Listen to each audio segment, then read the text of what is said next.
Parkies in a Pod is powered by Parkinson's UK, the charity that's here to support every Parkinson's journey every step of the way. Wherever you're from, whatever you need, visit parkinsons.org.uk for more information. Oh, come, all ye faithful, joyful and triumphant. Is that a Christmas carol, Dave? It is. I'm feeling very Christmassy. You're sounding very Christmassy. Are you a carol singer? Yeah, I love it. I think it's great. If you get a chance to go to a carol service, I love it. Yeah, definitely that time of year, isn't it? Yeah, the Christmas tree's up. Have you seen it through there? I haven't seen your Christmas tree yet, but I've seen you've done a bit of Black Friday shopping. I can see in the hallway you got some new trainers. Is that right? Yeah, I bought 4 pairs. Is that an addiction? Is that a problem?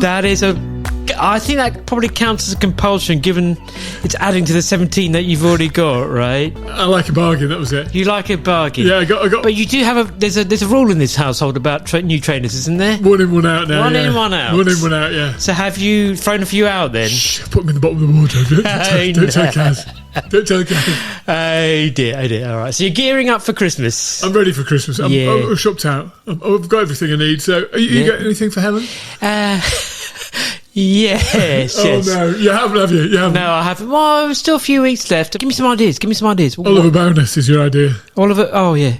Go on, explain what Oliver Bonus is for people that aren't from Southwest London. It's a gift shop. They're all over the country, not just here. Oh, are they? Yeah. Oh, I didn't realise it'd gone national. And they can save blokes loads of aggro and save their lives on Christmas Eve. There's some quite cute stuff in there, isn't there? Yeah. It's a bit of a sort of an expensive knick-knack shop is the way I would describe it. What about a glug jug to add to a jug collection that you get for a birthday? A glug jug? It's like a fish. Glug jug? It's a fish-shaped jug, and it glugs when it pours. Oh, glug as in the sound? Glug.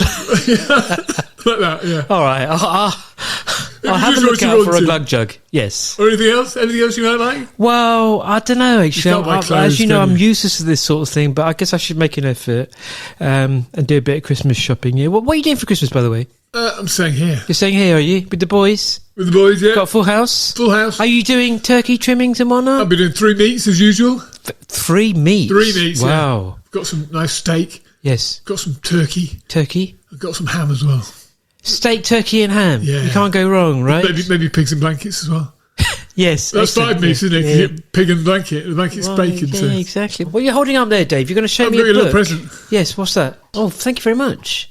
The Tremolo Diaries by Justin Curry.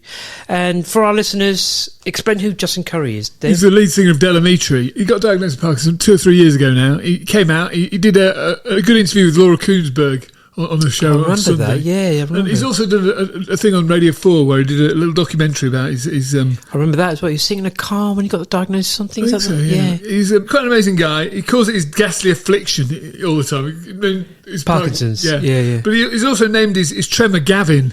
He's named his tremor Gavin. Yeah, so whenever he refers to the tremor in his book, he refers to Gavin. So Gavin was playing up. Yeah. I don't name my symptoms. Maybe I should. Yeah, very cool guy. I was going to queue and get his autograph, but I was out for a wee. Oh, so you didn't meet him in the end? No, sadly. No. I thought, you needed a wee. Do I tough choice? Do I queue up, wet myself, and go, "Hi, I'm Dave. I've got a wet bag on my trousers." Yes, as you can see, I'm a fellow Parkie. Yeah, beat myself up. But you were saying that he has problems playing the guitar or something, right? Yeah, nothing ever happens. Nothing happens at all. It's one of the big hits. Dave is air guitaring as we speak. It's on an audio podcast. Yes, it's 6/8 time. So it's right. So that's quite complex to do. It's quite complete. It's quick. So yeah. Could you do that? You play a bit of guitar, don't you? Yeah, I could probably do it when I'm on. Yeah, very good. But he struggles when he's playing it now. One of the other members of the band, he plays bass. He hides behind the bass. Yeah. But he says he doesn't move like a rock star anymore. He used to move quite a lot around the stage. You just concentrate on one thing at a time, which is, Yeah. Well, he still sounds like he's inspiring people, right? Very much so, very much so. He won't look at anything too far in advance either. He says 6 months is the maximum he looks ahead. Good. It's really sad because his partner had a stroke and she's in a home. Oh, so how old is he? I didn't think he was... He's 62, 63. Oh, right, okay. But really sad story, He's dealing with Parkinson, she's dealing with the stroke. So. Yeah, a lot of people are dealing with things, aren't they? Exactly. It's almost the subject of our episode today, right? Yeah, we've got Paul and Scott on. Paul and Scott. Who are interesting characters. Both diagnosed very young. Very young, yeah. 32 and 36, was it? Something like that, yes. In their 30s. now in their second decade with Parkinson's, and they're going to talk to us about sort of coming out. But coming out has a sort of double meaning for them, as you'll hear now. Scott and Paul, welcome to Two Parkies in a Pod. Thanks for having us. Thank you. No problem. Just Scott, start with you. Just tell us a bit about who you are and where you live and all that sort of stuff. Well, my name's Scott, and I live in Devon, in Totnes, and I was diagnosed in Bristol back in 2013. I spent a bit of time in London when I was younger, but now I live in Totnes with my husband. How were you when you were diagnosed? Well, I'm kind of up to 50, and I was diagnosed. I first got symptoms when I was 35, and I was diagnosed officially at 37. So for you, Paul, tell us a bit about yourself and when you were diagnosed. Yeah, I'm Paul. I live in Bristol. I was diagnosed in 2014 when I was 32. I was in London at the time. Both very young. Both young, but also living with this condition now for over a decade, right? Yeah. It's a little bit tougher in the second decade, I find. But you're also quite close to each other in the Southwest. Is that right? Or am I being a bit naive about the Southwest? About an hour and a half by train, maybe. So it's not that close, but it's because trains are slow out here, I suppose. Yeah. And you're part of the weekly yoga gang, aren't you? That's how we know each other. Yes. Yeah. Yeah. I remember, Scott, for both Dave and myself, you stick out in our minds because you wrote this lovely review about the podcast early on. And you were describing how, you were young on set, you were gay, you were living in a rural area. The comfort that the podcast brought to you because it's quite a lonely place, being isolated physically and also maybe emotionally as well. Is that a fair interpretation? Absolutely, yeah. I was living in a town. I wasn't living in Totnes then, and I wasn't married. I won't mention the town because it's a lovely town, really, but didn't really have much going on. And via a kind of series of events that happened after I was diagnosed, including losing my job, my home, and my parents, my mother dying, I kind of end up in that town living on my own. And I didn't really know anyone. So the first kind of 8 years of post-diagnosis, I lived on my own. I was very isolated. And I kind of, now looking back, I managed quite well, actually. I made some friends and started to build a life back together. But yeah, when I came across your podcast a few years back, I wouldn't say I was depressed, but I was in a pretty low place in my life. And I heard you guys talking, and it was kind of like two mates in a pub situation. And I'd not really heard people with your onset talking at such length about their Parkinson's. And it really was a kind of little mini turning point for me, really. I'd had brain surgery by then. So there were other things that bolstering me up. And my life's completely different now. So I guess that's partly what I wanted to convey, really, is that, you never know what's around the corner. So that's why it's important, I guess, to live in the moment and try and not stress about the future and try to sort of let go of the past. Yeah, I would say regret's a wasted emotion. You hang on to the past. It's a bad thing. You just need to live in the moment. I went to see a guy called Justin Curry the other day, who was lead singer of Delamitri, and he was talking about the voice of doom in his head and all this sort of stuff. And I thought the guy who's got Parkinson's. He's got Parkinson's. Yeah, he's lead singer of the band Delamitri, and it was quite interesting. He said, he also said, 1 minute you're the king of the court, next minute you're clutching at straws when you're in a conversation. It's quite, he had a lovely turn of phrase for that. I thought it was great. It's fascinating. Just seeing someone else with Parkinson's, chatting to people with Parkinson's, really helps, doesn't it, Paul? Yeah, I think so, because I didn't really early on. It took me a long time to meet other people with Parkinson's. I think Scott was the first person I met in person with Parkinson's, and that was about 8 years after I was diagnosed. And he recommended the podcast to me then, and it was really helpful to me to listen to it as well, just to hear other people talk about what they were experiencing, because I didn't really have any knowledge of that. I was just doing it on my own, I suppose. 8 years till you met your first fellow Parkie. Yeah. Wow. That's incredible, right? And you had a lovely, when we were sort of planning this episode, you had this wonderful turn of phrase, which kind of like made me think. You wrote in an email to me and Dave, you said, I guess I dealt with Parkinson's in the same way that I dealt with realizing I was gay, by not talking to anyone about it for many years. Yeah. I thought it was really powerful, right? So coming out, kind of like, it's got double meaning for you, right? Yeah, it was a bit like the same sort of thing, because I guess when you realize you're gay and you live in the countryside in the middle of nowhere and you feel quite isolated and maybe a bit of shame about it as well, because you feel like there's something a bit wrong with you. There isn't, obviously, but yeah, that's how you feel at the time and you don't know anyone else. And I just kind of hid it. And I did the same with Parkinson's, I suppose. I hid it from the world for a long time because I didn't have a tremor or anything, so I had the option of hiding it, really. But it got tougher and tougher as time went on. It does, right? Yeah. I always say I hid it until I couldn't anymore, unfortunately. Which, was actually a good trigger to come out and talk about it more. And since then, I was saying to you, Scott, it felt like a sort of a cork bottle, let loose, and I then just start talking about it non-stop, hence the podcast. But and until that point, I just, didn't tell hardly anybody. And you're both married. If I got this right, Paul, you met your partner before your diagnosis, and Scott, you met after. Is that right? Yes, Yeah. Yeah. So, Paul, tell us about your partner and how he dealt with it. And you've also got a little daughter, haven't you? Showing his photos are very cute. Yeah, that's right.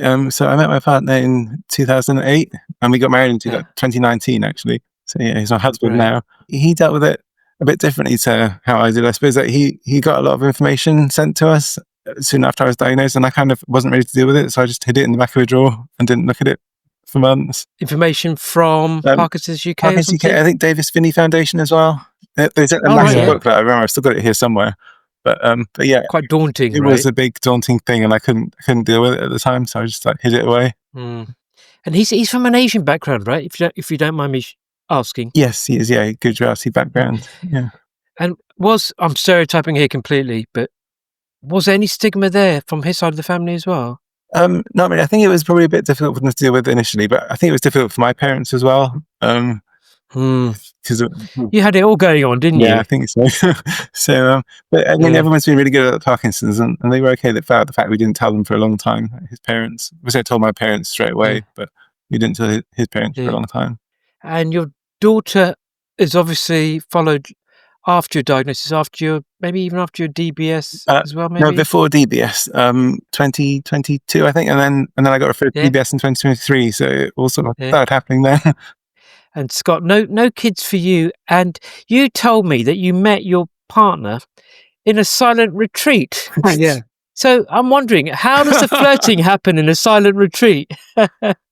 Well, I didn't do any of it, honestly. I was just too busy meditating and being a good meditator. That's not what you told me, Scott. First of all, I think when I moved back to Devon to be close to my mum who was ill, one of the reasons I did that was actually, I think, subconsciously, because like Paul, in terms of, I didn't really want to share my diagnosis. I told a bunch of people in Bristol and then left Bristol and kind of wanted to just be on my own and invisible. So I wasn't really, and obviously rural Devon is not full of gay people, as far as I know. And the ones that are there are kind of generally settled. So I didn't really envision even going on a date then. And but I guess when you kind of let go of all that, that's generally, when you meet someone.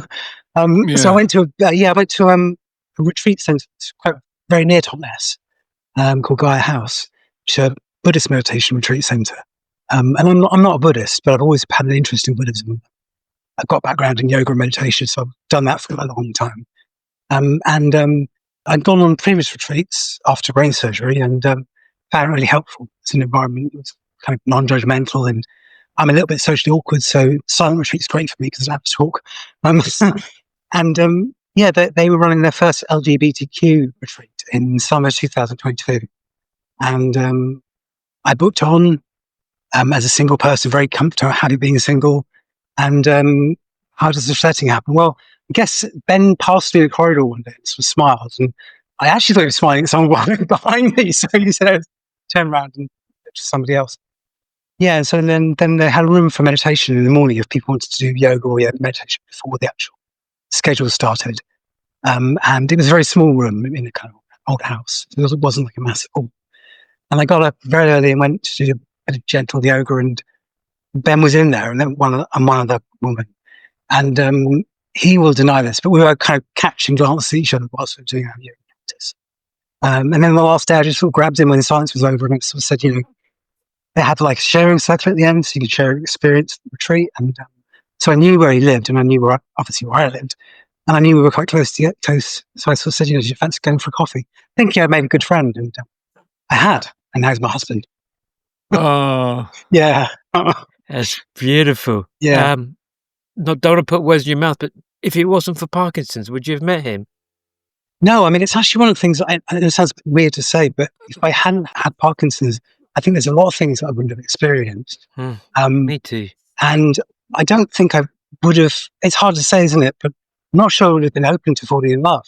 because I was so closed before I was diagnosed. And Parkinson's kind of forces you really to be vulnerable, to open up a bit. To me, that's one of the few pluses of having this horrible disease. It's led me to a life with my husband and also a closer connection to myself as well. It's very powerful. It's just dawned on me why your YouTube channel is called The Invisible Man, because you mentioned you wanted to be invisible, right? Yeah. So it sounds like all these things happened in quick succession. You losing your mother, losing your job, losing your home, being diagnosed with Parkinson's, right? I was in the space of about 5 years. My dad died as well in 2019. He was living abroad. Jeez. So my mum died in 2016 and he died in 2013. I was kind of estranged. Well, I was estranged to my dad. My mum, I had a difficult relationship with, and my sister lives in Canada, so I didn't have any family around. Yeah, so things happened in the first 5 years before surgery, brain surgery in 2018. That first 5 years, pretty relentless. Sounds awful. Almost as bad as it can get, that, isn't it? Yeah. Yeah, it was pretty tough, but I kind of believe that some things happened for a reason, really. And what that time did is it sort of clarified for me what was important in my life, having not known that previous. And I think that's why, I'm able to do things like go to a choir now and talk to people and be a bit more confident in myself and meeting Ben. And, so sometimes you have to go through a bit of crap to get to the good bit. Sorry, I swore. That's all right. Yeah, it's very true. We're joking around here, but going through the crap for you has actually turned into something fairly serious.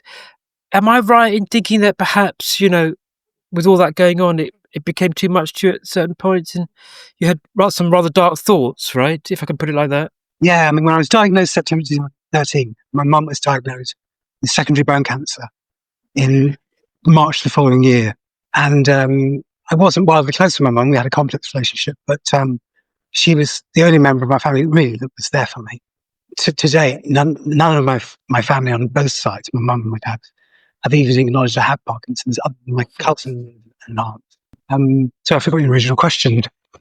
Oh, I was saying about dark times and leading to dark places. And... Yeah, well, I had suicidal thoughts for a long time. I mean, actually, it sounds strange to say, but when I was diagnosed, I was pretty at a low point anyway before diagnosis.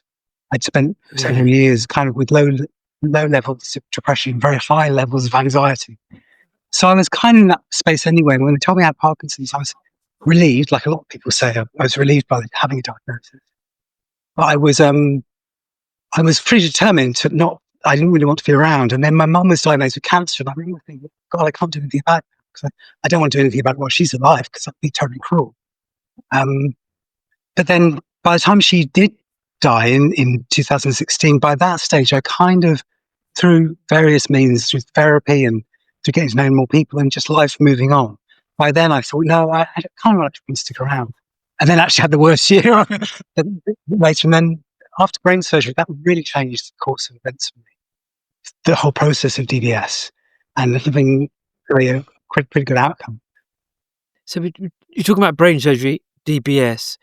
You also shared something with me, which I thought was quite poignant. I don't know if you want to share it here. We were three of us were talking about the off tests and having to go in off medication when you have a DBS assessment, either the beginning one or subsequent sessions. And if you haven't had an off test, it's quite an eye-opening experience, right? But for you, Scott, it was quite triggering, if I can put it like that. Yeah. Yeah. Do you want to share in what way it was triggering? Sure. Yeah. I mean, yeah. I think I've. Yeah. I mean, how do I? I'm trying to say this simply. So I have in my background, there's sexual abuse, and I didn't work this out on my own. By the way, I had help with therapists, but I've never really been scared of hospitals. My mum was a nurse, so we used to go and wait for her to finish a shift to get a lift home from school. Spent a lot of time in hospitals when I was a kid. And suddenly I started developing this real panic. I mean, full-on panic attacks after I was diagnosed. Every time I had a hospital visit, I have to sort of, medicate on various Valium or stuff like that. And I thought, God, this is really disproportionate to what's going on, really. It felt disproportionate. But eventually, to cut a long story short, through seeing a therapist and working it out, when some people are sexually abused, the experience you have is you freeze, you go very quiet, and you kind of disengage with yourself, really. And I found that the process of switching off exactly mimicked how that felt when the abuse happened. So pretty much every time I switched off really badly, and living alone, I was having panic attacks. So I was housebound for quite a long time, unless I had to go for a really, really serious hospital appointment. I put off dental appointments. I'd never go to the supermarket, get my food delivered. So I got into quite a dark place, and I had to kind of work out what that was to get out of it. And thankfully now I don't have a serious panic attack for years, and my anxiety is with breathing and a bit of distraction. Was it the therapy that got you through that, do you think? Yeah, I was really, really lucky to have. First of all, I've got to say, I'm really lucky to have a friend called Zoe in Manchester who had Parkinson's. We met way back in 2013, and she was a mate that I had online. We met in person as well, and she was a lifeline. And I was also the first person I ever met back in London as well. In 2013 was a woman called Ellie, who's quite well known on the circuit, and she put me in contact with Zoe. So I'm very grateful to both of them. And yeah, a therapist called Andy, I worked with for about 3 to 4 years, and he was incredible. He just enabled me to learn to value myself, even though I had Parkinson's, because I felt like emotional. I felt like I had no value anymore as a prospective partner or friend or anything. And Andy really kind of set me on the right path to understand that's not true. That if you do have Parkinson's, young onset, your life is not over, and you do have value. You have to also contribute. Gosh, yes, you do have value, and I think the community is very good at pulling together, isn't it? You mentioned Ellie and Zoe. I know both those people, and having someone to talk to in the same sort of situation is great, isn't it? Yeah, invaluable. Yes, Paul. I'll come to you in a second, but just to finish your sort of story off, Scott, and the comfort you get from the online community, and you touched on it there, particularly where you live. I guess that's more important compared to where. I mean, Dave's like we're just 10 minutes apart. I mean, we feel quite blessed in that way. We can physically see each other. Online is slightly different, but it's very comforting. Would you say reaching out? Do you want to just tell us your experience of your online journey and your YouTube channel as well, if we can give it a little plug, if you don't mind? Sure. Probably when I, over the pandemic, I really, like a lot of people, became proficient in online stuff because I'm a bit rubbish with computers and a bit more conscious of what was out there online. When I was first diagnosed, the first kind of YouTube channels I came across that really helped me was a woman called Emma Lawton, and the guy called Peter Sanska. And again, if it wasn't for those guys, I wouldn't have really known that other people had young onset. So I'm very grateful to them. And then, guess maybe, just over a year ago now, I kind of thought of starting my own channel. I guess as a way of sort of returning the favour to the community. Mm-hmm. And I got largely in contact with folks in Canada and America, and I know a few YouTubers there. So yeah, I started my channel really as a way of it's a silent rebellion against my family. I come from a family where we're not supposed to talk about feelings or emotion, and I'm also British, so I just kind of wanted to rebel against both those things. Really. Good for you. And yeah, the channel's called Parkinson's and the Invisible Man. Very good. Yeah, we'll leave a link to that YouTube channel if that's okay, because I like your videos. They're quite quirky, a little bit funny as well. Very good. Yeah. Very good. Very good. And we know David and Emma as well, and I came across them early on as well. And they were just being out there and just talking about your Parkinson's, putting a face to it, putting a voice to it, putting a young face, young voice, before anybody else was. Certainly with a British hat on as well. I took a lot of comfort from their content, and you know them for many years, don't you, Dave, as well yourself? Yeah, I know them very well. Yeah, Emma and David. Yeah. Both have had a rough ride as well. Emma's got dropped neck, so she needed a neck rebuilding. And David's had DBS, and it's not worked as well as perhaps he wanted. So they've both been through a rough time. It's good that people share the bad as well as the good, isn't it? Yeah, and I met Matt Eagles from Parkon. Wow. Bit of a moment for me because he commented on one of my videos on YouTube channel, and I was like, "Oh my god, he's commented! I've got him the shit." And then I met him at Parkon. First thing he did was give me a T-shirt. Such a nice guy, such a genuine, very nice, wonderful guy. And also had his own mental health issues as well, which he's spoken about very eloquently. Paul, what's your online experience been, or what's your community experience been? Because you're getting more involved now, aren't you? Yeah, definitely. With the young onset community, particularly, right? Yeah, so the first thing I reached out to was the LGBT network online through Parkinson's UK. So that's the first way I met people with Parkinson's. What's that community like? It's good. It's a small community, but it's very positive and very friendly. There's about 30 people in the group. Not that many come to all the meetings, but it's still a good little group. Now, why do you think it is so small? Because there's got to be more in the Parkinson's population, right? Yeah. So what is it? Is it the double stigma? I think there's a lack of awareness around the online group, so I think they're not promoted as well as they could be. I guess there's less of a commitment to come along all the time in an online group, but it is nice when people do, and it's nice for people to drop in and drop out. They don't have to come every time, and it's just nice to know that people are getting the support they need, I think. Well, when did you decide to start talking about being gay and having Parkinson's? Was that quite a recent thing? I guess being gay, I always talk about it now, and that doesn't worry me. I guess I've got a husband and a child, and it's quite visible. So talking about Parkinson's is only really recently, I suppose. I guess since I got referred for DBS, that's the point where I started to deal with it, I suppose, and accept that I had Parkinson's and this was going to majorly affect my life, and that it was better to talk about it than not to, I suppose. Yeah, so we've set up a couple of other online communities as well. So we've got a young onset podcast club that meets every month, and we listen to it. Yeah, Dave and I came along to one of your sessions. It was really good. Yeah, that was a really good one. So we've got over 100 people in that group now on the mailing list, so that's really good. Just explain the podcast club. What does that involve? So every month we pick a podcast and we all listen to it, and then we get together and have a discussion about it. Well, the discussion starts with it, and then we tend to range off into other things, but it gives us a starting point to a conversation, so that's good. And the one that Dave and I joined, you picked one of our episodes around symptoms. I think it's top 10 symptoms. Yeah, that was a good episode. And anxiety, depression, and mental health issues featured quite highly there. Yeah. Sorry, Paul, I interrupted you. There's more online stuff that you're involved in as well, isn't there? There's another online group we've set up quite recently for people who have had DBS or going through the process. So that one meets every 2 months, and I think we've got about 35 people on the list so far for that. So that's another good group. Now, are you the guru there? Because you're one of the few people that have got adaptive DBS switched on. Yeah, so you were one of the first in the country. Do you want to tell us that experience? Yeah, so I had DBS surgery last July, and then I started off on standard DBS, and then I got offered the chance to switch to adaptive. So I switched to adaptive, I think it was in January this year. So I've had it for nearly a year now. And switching to adaptive it sounds like a big deal, but actually it's just switching on a button on a controller. Yeah, it's really simple. They just flip it over, and there's no second operation or anything like that. No other operation. See, it's just all the same. It's the same equipment. It was already ready for adaptive, and it had all the functionality. It just wasn't switched on.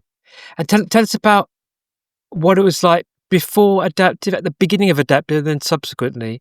So I guess DBS worked quite well for me, like in the standard form. I mean, there was a massive change from not having DBS to having DBS.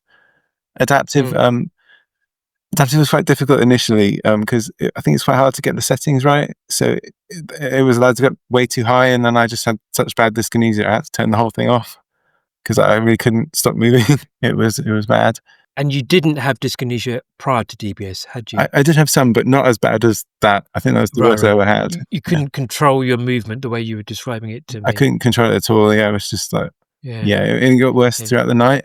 So I only had that on for one night. But there were quite a lot of appointments when I first switched to adaptive because I think they were just learning about how to set up as well. So I went back in and they fixed it, and since then it's been all good. So I think it's better than standard DBS. I feel like I go off less often. I have virtually no off time now, and if I do go off, it's much more mild than before. It's like I feel my face go off and I feel a bit of fatigue and things, but I don't have all the movement symptoms I used to have, because I used to get a lot of rigidity and stiffness and dystonia, and I don't have looking very good on it. Very good. You are looking very good on it. Yes, you don't have a tremor. Do you find that not having a tremor makes explaining Parkinson's to people, telling them that you've got Parkinson's, a bit more? There's another challenge. I think it makes it more difficult because that's what people associate with Parkinson's. That's like the one symptom everyone knows about is the tremor. If you don't have one, it's kind of hard to start explaining that you've got rigidity and stiffness and dystonia and all these other things. Can I ask you both? We always talk a lot about non-motor symptoms and some of the mental health aspects of Parkinson's, the fatigue, the apathy, the anxiety, the depression, so on and so forth. how do those group of symptoms for you guys compare to the physical symptoms? Which do you find most challenging, if I could ask it like that? So I think now for me, it's the non-motor symptoms that are much more challenging. Before DBS, I'd have said the opposite, I think. The motor symptoms Right. were really challenging, like the dystonia. And I think that was feeding into my anxiety. So I had really bad anxiety before DBS, but I think it was driven by the dystonia and not being able to move and just like getting stuck in public. They're all interrelated, aren't Yeah, they? that's the thing. They all come at once as well. Yeah. Like, so when you go off, Yeah. just a perfect storm of everything coming at once, and it just makes it awful. Well, I think I know the answer to this, but what about you, Scott? Is it the physical stuff, or is it the mental stuff, or the invisible stuff? Yeah, it's probably is the invisible stuff. I guess it depends on which day, because things are so changeable. Some days I think, oh God, this walk's really hard. And other days I think the anxiety. But probably the most disabling of my symptoms is the anxiety, fatigue, definitely. More recently, mental fog, and then I guess that stuff probably does come before the physical stuff. But I would also say that because I used to be a very sort of physically fit person, the initial symptoms that really bothered me were the physical ones, because I felt a lot of shame. And I think that's quite a common thing for people with young onset, particularly. We're sort of bombarded with images through the media of what we're supposed to be. And we're humans, you know. We've got vulnerabilities and fragilities. So yeah, I expect it took me a long time to realize that you can't really life can't go on once you're diagnosed. There's a definite change. You can create a new life for yourself, but you can't sort of go backwards. And that's okay, right? Oh yeah, it's unavoidable. We're all in that loop of life. It can be great as well. You can redesign what you want from life. It can be a wonderful thing. I like that. Redesigning, Dave. Should we redesign our lives? That's quite nice, actually. Quite a good expression. You said you were quite physical before. What were you doing for a living? Initially I trained as an actor and then worked as an actor for a while. That's the whole invisibility thing. Because actors generally want to hide behind characters. And then when I stopped doing that, I went to India, trained as a yoga teacher and taught freelance yoga for 11 years. And also worked with a company that combined dance and yoga together. So, yeah. It's quite a career. Yeah. How do you find yoga helps your Parkinson's? I guess I have the yoga to thank for actually knowing about Parkinson's. Because I was teaching in Bristol on teach training and doing some more kind of like advanced poses, and I just started to tremor or shake more than tremor. My student of mine pointed out at the end of the workshop and mentioned it to my then partner, and that's what took me to the GP and also my practice because Parkinson's started on my left side. I started not being able to do balances on my left side. So my body was kind of telling me way before my brain was prepared for the news that I had Parkinson's, you know. So I think people who have Parkinson's who've not done any exercise before, very gently yoga is a really good way in, because you can get to know your body without doing something too strenuous and that perhaps might cause injuries. So I'd really recommend it for anyone who's listening who's not done any exercise and wants to do something that's sort of non-competitive and gentle. Just check out some gentle yoga and find your way in physically there. Do you think it's helped you cope with having Parkinson's a bit? Without a doubt, the yoga. Absolutely. Meditation even more so, because when I was younger, I was someone who never liked being still. I was always rushing around, and now I pray for stillness. But yeah, meditation's kind of, I guess, my ego kind of tells me I'm this, and this. And when I meditate, I'm just reminded that I'm just a human being. Those thoughts I have about myself are just, they're not real thoughts. And that's what I try and do with anxiety, actually, because anxiety is that liar. It lies to you. It tells you that certain things are happening and you're this kind of person, and it's all rubbish. So meditation just helps me to kind of calm my nervous system down, focus on where I am at, and also accept stuff as well. It's really hard in our journey with Parkinson's. It's really hard to accept that we're losing physical or mental capacity. So for me, that's a way of coping. I think it's really important to find that sort of thing that works for you. And this sort of stuff, talking about it, helps as well, right? You mentioned the professional help, but part of the reason that Dave and I do this podcast is that I think it is good therapy, isn't it? It is good to talk about it and talk about all sides of Parkinson's, including the sort of mental health side of it, and not to understate it, not to hide it, not to belittle it. We've got challenges, both physical and mental. Just going back to your online experience, Scott, and your online social media stuff, you're saying to me the other day you had a rather crude and nasty comment from somebody. Yeah. If you don't mind sharing, just only to just shine a light on Sure. Well, go on, Scott. Do you want me to use the language that was in the message? Or? You use the language that, we don't normally swear on here, but I think in this case it's quite appropriate. Cool. I got a message from my YouTube channel. I think I used to have an email there. I think I've removed it now. And the message was from someone who perhaps doesn't speak very good English, but well, the grammar's not great, but it was something like, "You queer fuck got Parkinson's, die." And I thought, which one? Nice. I mean, I suppose for a moment it's just kind of was a little bit hurt, but nobody writes messages if they're really happy. So just write back, Merry Christmas and Happy New Year. Yeah, exactly. Exactly. That would confuse them if anything else. Yeah. But that is the minority of the experience, you're right? It's no other negative response at all. It's all being. Yeah. I mean, what's really, I think the benefit to being online is that I'm really conscious of something messaging, but there are people who are completely isolated. And even in their own home, when their family and kids know they have Parkinson's, there's still a level of isolation. And they come to the internet and they type away their thoughts to a complete random stranger, like me, who's making a complete fool of themselves on camera. And you suddenly, it's just so beautiful, really. That it is. So I raw and internet. Healing. Yeah, very healing. Yeah. You don't have to be alone to be lonely, although there are some recent stats out from a dementia working group in the Southwest, actually, but talking about sort of referring to Parkinson's more generally, and some recent findings suggesting that 1 in 3 people with Parkinson's are now living alone. People that are living alone are at greater risk of depression, including severe depression, especially if they have no family support and limited access to community resources. They have a lower life satisfaction and lower emotional well-being. 1 in 3, it's quite incredible when you think about that, living with this condition. Slightly higher than the wider average in the wider population. And as things progress, I don't know, I did it for a while and I found it really quite challenging. At this stage, I couldn't fathom it. So shout out to all those people that are living alone with this condition. Yeah, because it is tough. This time of year doesn't help either, does it? When the days are short and the nights are drawing in, your time to meet people and get out is limited. So you've got to get up early and attack the day. I think that's the secret. I'm reading a book at the moment about the Happiness Project at Harvard University, and they said the number one thing that makes you happy is being sociable. Meeting people, talking to strangers, that sort of thing. I take the dog out, and the dog introduced me to people. I talk to strangers in the morning. It's great. I feel better after talking to someone. Amazing. And being sociable is a massive part of that. So if you're by yourself, and dark days and long nights, it's hard.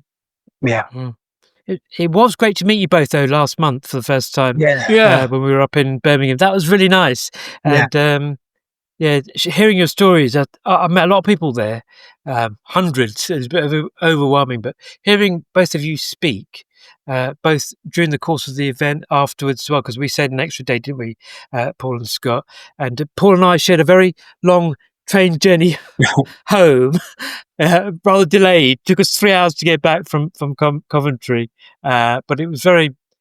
Well, you made the time go very quickly, Paul. It was a very enjoyable conversation, and hearing about your emotional, physical, and DBS journey, I thought was really quite powerful. Yeah. What you guys are doing, don't underestimate what you are doing. There are people listening to this podcast now that are hearing your voice that are just going to be, empowered, and it's going to really resonate with them because we've all been there, haven't we, Dave? Yeah, it's not an easy journey, is it? And you don't know what it's like to have Parkinson's unless you've got Parkinson's. I always say, it is tough. Sometimes you look fine on the outside, the inside you're in turmoil, and it's great to just talk about it. Also, when I was first diagnosed, I went on Parkinson's UK. Thankfully, things have changed now, but I felt instantly quite sort of separate from the community.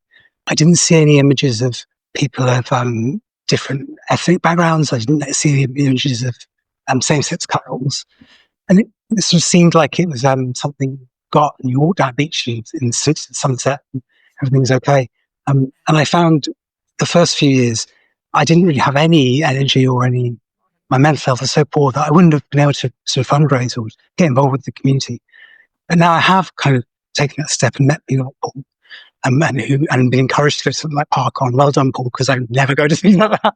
But I think if you connect with other people with Parkinson's, whether it's via a support group or online, one person, video camera, if you are living alone, that's the good first step. Just like one person to text with or video call, and then that might open up to more people, and you might meet somebody. Do you know what I mean? So yeah, I think if you're living alone, try and also try and hold on to hope that everything changes and there's something amazing around the corner. I've got an apology to make to you, Scott, as well, because when we were at Parkon, there's someone else called Scott doing a talk the next day, and I said, I'm looking forward to seeing you tomorrow. And he That's what I thought as well. He was.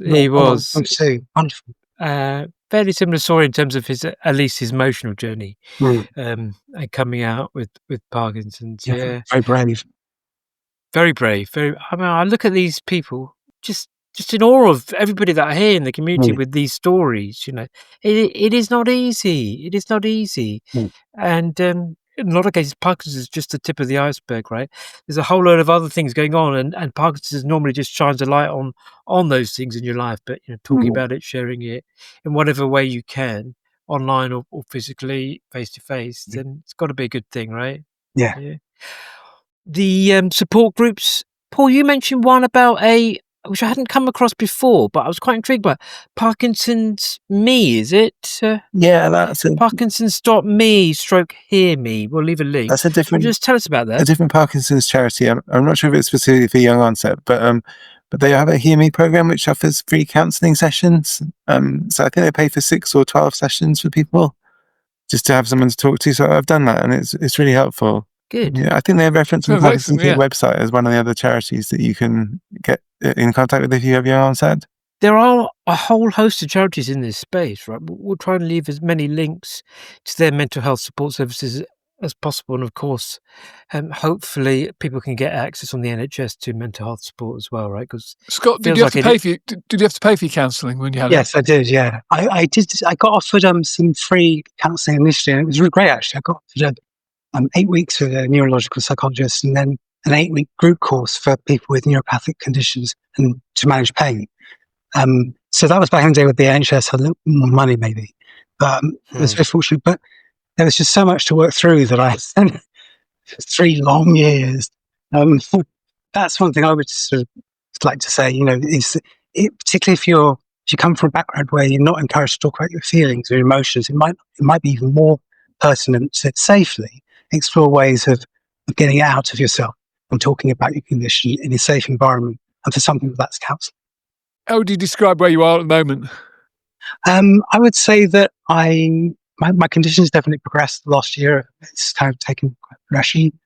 I've got the kind of medieval DBS from 2018, but I'm just so lucky. I'm so fortunate. My daily life with Ben, life's very simple, but it's great. I'm billions of times happier than I was. And maybe not happy, content. I'm kind of content with how things have gone. And I just, I don't want to sound like too precious, but I understand now the practice of gratitude. Getting up in the morning, just saying thank you for stuff. Whether that's like going on a walk and see a beautiful view, or just enjoying my breakfast. And definitely the one thing I want to say is if anyone's listening to this and they're single, or if they're not single, and they're feeling kind of isolated and they're feeling really down about having Parkinson's or just being diagnosed, I'm kind of living proof that things can really change. The first 8 years, first 5 years rather, were absolute hell on earth for me, not exaggerating it. And if you said to me then that I'd be sat here now talking this openly about, I would have just laughed you out the room. So you never know what's around the corner. You never know what's wrong. And stick around and see what happens. Wonderful. Wonderful. What about you, Paul? Yeah, same. I think I'm in a really good place now since DBS. I mean, Parkinson's is a really weird journey. Like the first few years were okay with the medication, and then it gets a lot harder. But DBS has made things much easier again. It's just given me a lot of my life back, really, it feels like. I can do a lot more than I could before. It's not perfect, but it's been really good for me. I'm feeling the odd one out here. Only one without batteries in my chest.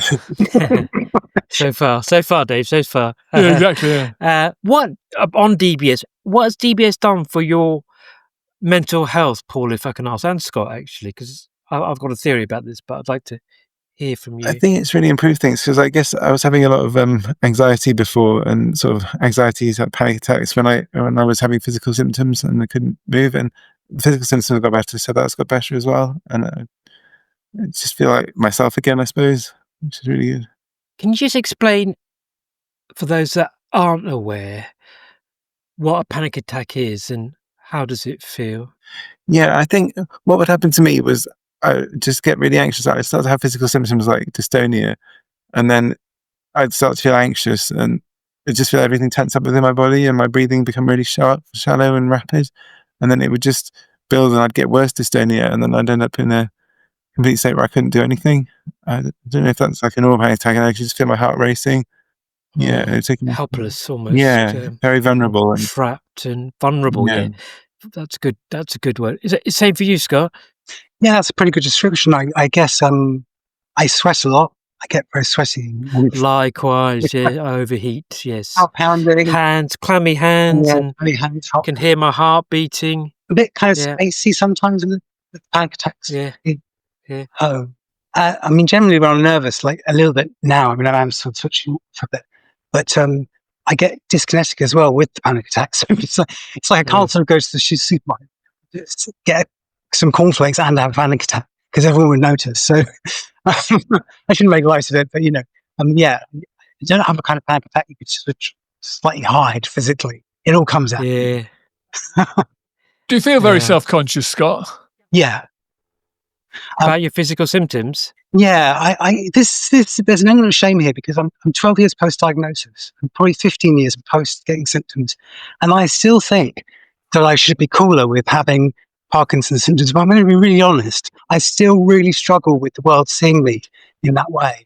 And you're not alone. Yeah, and I guess I have to say also that sometimes the words that are used in Parkinson's community and chronic illness community, words like fighter, warrior, they make people like me feel even worse because I don't feel like a fighter. I don't want to fight him. Just be pretty content. So I know they're great words for motivation. They're really good. But they can also be words that can isolate some from a general dialogue. I'd agree. Yeah, I'm not of the mold where I would say, right, I'm going to fight this. I'm going to win. I'm going to overcome. I'm going to, I consider myself a warrior or being brave or anything like that. Or likewise, sticking two fingers or one finger up to Parkinson's. It's not. I don't think it's. Well, it might work for some people, but for me, I don't think it's particularly healthy because, in one way, with the disease itself, you're fighting a losing battle, right? You have to accept that. It doesn't mean you can't be happy, though. It's hopefully we're demonstrating here. So I always find it, when I see people like that, particularly in the online community, the warriors and or people that use or label themselves with those sorts of adjectives, I don't know. I wonder if they're somewhat in denial.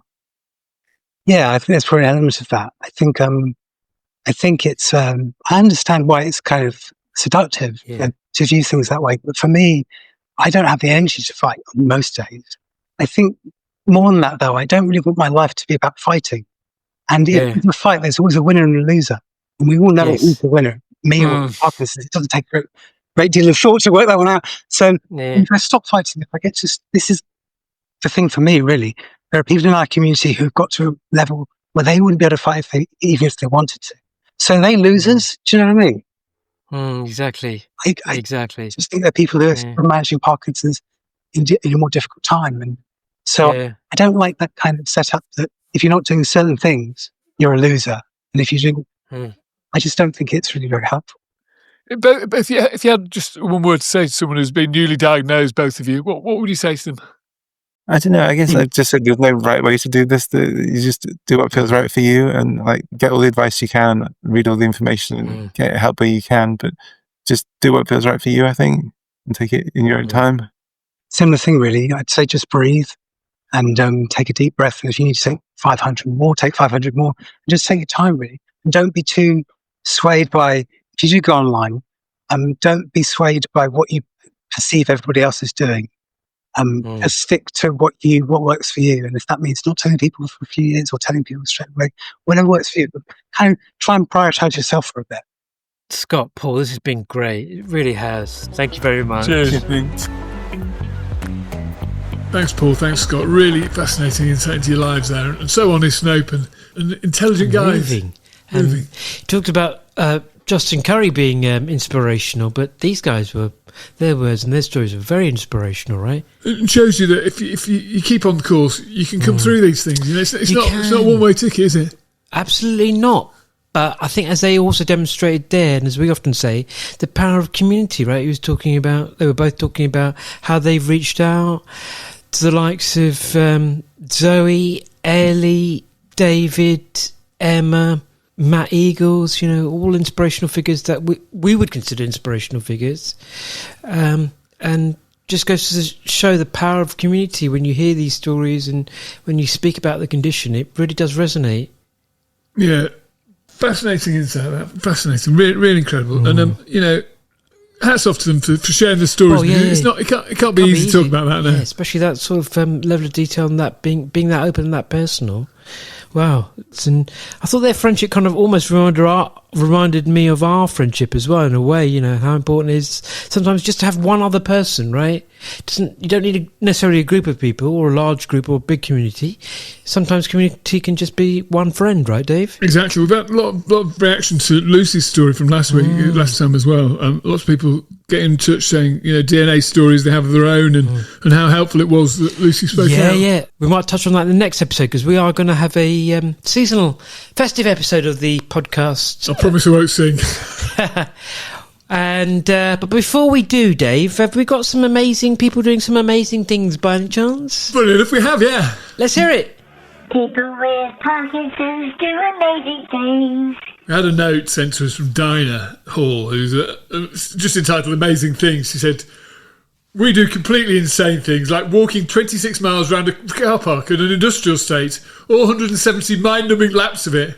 The brains behind the idea was a personal trainer called Tom Burridge in Exeter, and 7 clients have Parkinson's. 2 of us managed to complete the entire distance. Took it in over 11 hours. We raised over £8,000 for Parkinson's UK. Tom did it in the car park marathon dressed as a brain. I'm planning on not doing anything amazing ever again." Around a car park? Yeah. Well, why not? All for the cause, right? Exactly. And raise £8,000. Well done. People with Parkinson's do amazing things. Quick shout out to Rochelle Flanagan, fellow Parkie and dietitian. Rochelle has developed an online programme called Nutrition PD, which gives people with Parkinson's tips on the perfect diet. Parkinson's UK's Innovation Fund are offering 90 free places. You can find out how to join on the show notes. People with Parkinson's do amazing things. Congratulations to everyone with Parkinson's who took part in the 2025 World Table Tennis Health Festival in Helsingborg, Sweden. Julie Norris and a team called Pandemonium were spotted on Facebook dressed as pandas going to the airport. Pandas? Yeah, pandas. As in black and white pandas? Yes, exactly. Excellent. You don't seem that impressed with that.